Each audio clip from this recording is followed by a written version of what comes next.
right?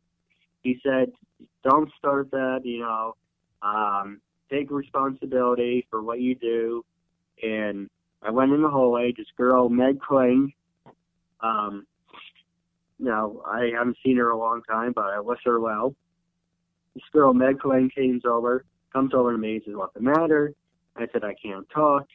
She tells Mr. Earl, Keith is crying in the hallway. How he's faking it. He's just putting on a show. And his assistant said, well, he's been out there for a while now. I don't think he is. He says, Keith, come in here. I didn't go in. He says, Keith, don't make me repeat myself. So I went in. He said, I'm going to tell you what. You will stay in audiovisual department. But the first time I see you screw around or if you're taking advantage of my kindness, you will never, ever be a part of the audiovisual department as long as you're in this school. I'm not saying that for sophomore, but that goes for your junior and senior year. And because of that, I kind of saw like a father figure in him because he taught me how to do the lights and sounds. He gave me equipment that he didn't need anymore. He gave me copies of audiovisual tapes, like from cartoons of Batman, Spider-Man, X-Men.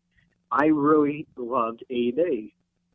And hit the fast forward button.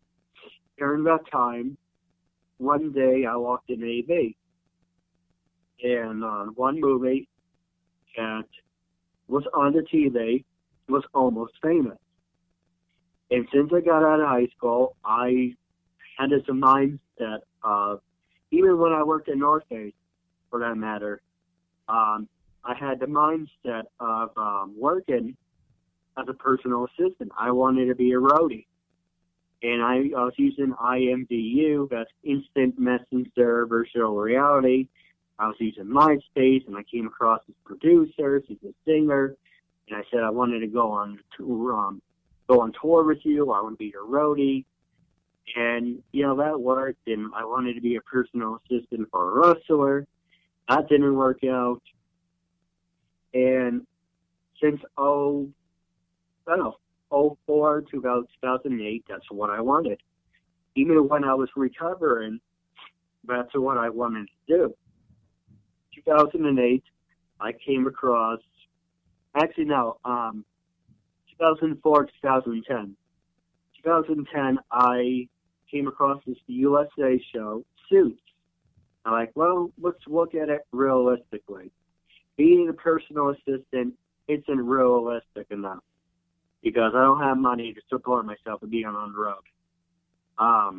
So let's try acting. So me and my sister, I looked at the paper. I said, oh, look, they're offering acting classes. We went to this class, and this guy's like, oh, yeah, $600 that teach you the basics, and you get a little certificate saying you completed the course. And if you continue acting, you get another certificate. You have to pay another $1,200. So in total, that's $2,400. But that doesn't guarantee you a damn thing, and it only guarantees you that you're wasting $2,400. And I just didn't want to waste all that money. And it's like, when I do something, I want to see results. I'm not going to say, yes, I'm going to test $2,400 away because, I'm an idiot. And what's the worst? Something happens. What's the worst that can happen? So, yeah, I didn't want to do that. Suits really influenced me. I wanted to be like Mike Ross. I wanted to have a boss like Harvey Specter. And I tried acting. It didn't work for me. It didn't work for my sister. And I'm like, well, what else can I do? Then Hurricane Sandy happened. And during that time, I was working at Home Goods. Didn't work out. I worked for Saks Fifth. Didn't work out. I worked for, trying to think without hurting myself, Hush Puppies, that didn't, they closed. And even though that was a temporary job, 2013, after, like I said, I just had enough. I just couldn't take it anymore. And I said, screw it. I'm going to show you with the disability. This is what I'm going to do. You are going to either support me or you're going to make friends door.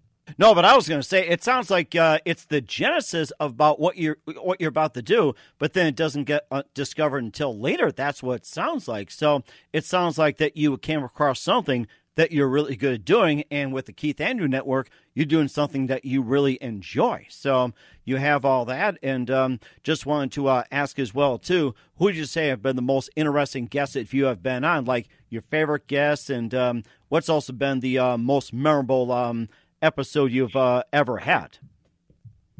My favorite interviews has to be, and I know I'm gonna butcher his name, but he does a voiceover. He's really talented.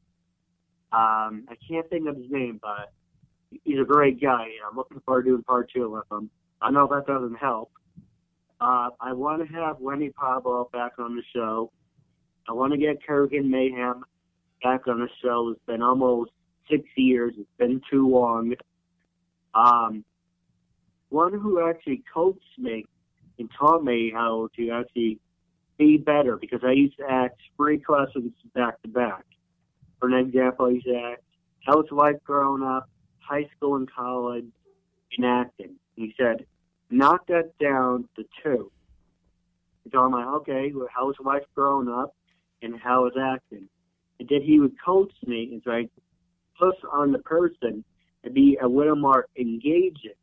So if somebody doesn't ask the question, say for an example, or I ask you, how many people have you interviewed? And you kind of answer it by John or off. I'm supposed to be like, really, you did all these episodes. You can't just tell me one person that you can think of. So he's taught me to be a little more aggressive. And that's Michael Lanford. Would love to have him back on the show again. He's off the record. He interviewed a whole bunch of celebrities and a bunch of WWE wrestlers who I liked. So I would recommend Off the Record with Michael Lanford. Nice guy. Can't wait to catch up with him again. Mm-hmm. To be honest, there's 5. I have more interviews probably tomorrow. And I don't want to give you a set number because it's always going to change. But yes, as of right now, it's 581 episodes. Wow. Amazing. Over a 6-year period. Wow. I don't know if I can catch up to your level. It's like, oh my gosh, I think I lost count maybe after 100. But yeah, it's not a contest. I'm going to tell you that. It's just how well you do things. And he's interviewed many celebrities, and he's also has a learning disability, and he has also been an advocate for getting people in who have that same disability to succeed and get into many other professions. He's talked about some of his work and also interviewing celebrities. And we also looked as well, too, for the Spider-Man 1994 TV series, who had did the voices here. And right now it looks like I am pretty much, I think I'm kind of stuck on that one too. I hate to say, but we'll get to that in just a few minutes here. And we also talked about some of the guests that you had on as well too. And speaking of celebrities that you had on the show, that who are some of the other celebs that that also have a learning disability that you can relate to? Answer your question about people with disabilities. I have interviewed this one guy who has cerebral palsy, but he's a filmmaker. I have interviewed one person who has Tourette's. I have interviewed there's hundreds and hundreds of people. And one thing that antagonizes me is when I try to get people on the show, they're like, well, your show's about disabilities, and I don't have disabilities. Why wouldn't you want me on your show?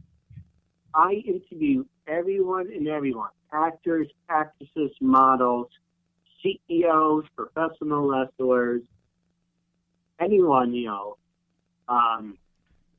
people who do sports, people who just want to make a new friend and have a normal conversation. And then that's really the point of it, is I'm showing you with a disability, look at what I'm able to accomplish and how professional I am. And I can still have, the common courtesy of producing a normal show. So when you're a guest on my show, how was life growing up? What did you major in? Did you do any sports? Have you worked with people with disabilities? Are you willing to work with people with disabilities? What do you want out of life? Are you satisfied with everything that you accomplish in life? And then whatever remaining time of the show is left, is like 10 minutes or whatever, I would pass it over to you, and you can ask me anything you want.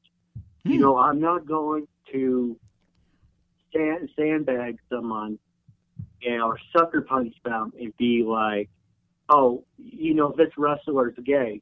How do you feel about that? Mm-hmm. No, I would never, ever do anything like that, because I'm not an asshole. I am not an asshole, and it's not professional to even bring up something like that. Right. So I would just keep it professional. It's like what we're doing right now. We're having a normal conversation. That's what I want. You're supporting a good cause. You're making a new friend out of it. That's all I want. Mm-hmm. And I have seen wrestling interviews where they're constantly, having diarrhea of the mouth, drugs and, and sex and, violence. Right. And all this stuff. And I don't think just because I want you on the show, like you're a wrestler, just because you're a wrestler doesn't mean I'm going to act to you bizarre and obscene things. Mm-hmm. Give me a chance to explain myself, and that's pretty much what I'm acting. I'm extending my hand to you in friendship. Give me a chance. The worst thing you can say is, yes, I gave you a chance, and I still don't like it. Or you can be like, I gave you a chance, and you really changed my opinion. Mm-hmm. Before I pass the show back over to you, I will tell you that. This is it. Oh, go ahead. Oh, no, I'm sorry. I was going to have you finish what you say too, but go right ahead. So you're doing pretty good, by the way. No, I appreciate it. I think I suck at it. Well, it's okay. It's just, you got to hear me in 1982 when I first started in radio, but that'll be another time. I was terrible, I'll tell you that. So that is amazing. I love how you just put it right there. You hit the nail on the head. It is great. And of course, you talk about the entertainers as well too. And of course, besides with some of your favorite wrestling, who are some of your favorite entertainers growing up, like singers, actors, and comedians and everything? And what are some of the TV shows you enjoyed growing up? Well, most recently, I'm always been a big George Carlin fan. Oh, yes, one of my favorites. Dennis Leary. Mm-hmm. When you watch my talk show, I kind of try to mirror Bill O'Reilly, mm-hmm. and I try to copy Bill Maher. So I try to stay in between the lines of Bill Maher and Bill O'Reilly. As in, yes, I'm going to be sarcastic and tell funny jokes, but at the same time, I'm going to tone the line of being professional and keep it straight down the middle. So, yes, I may act like Bill O'Reilly, but I will have that sarcastic edge like Bill Maher. Mm-hmm. That is something, too, and how they influence as well, too. You're also a filmmaker as well, too, for quite some time. So tell us how you got into filmmaking and what are some of your projects you've worked on and what are some that are in the works for filmmaking? I used to make a lot of fan-made parodies of Jumbo and Jumbo Bugs, mm-hmm. but I found a lot of people took more of an interest and my fan-made parodies than actually my talk show episodes.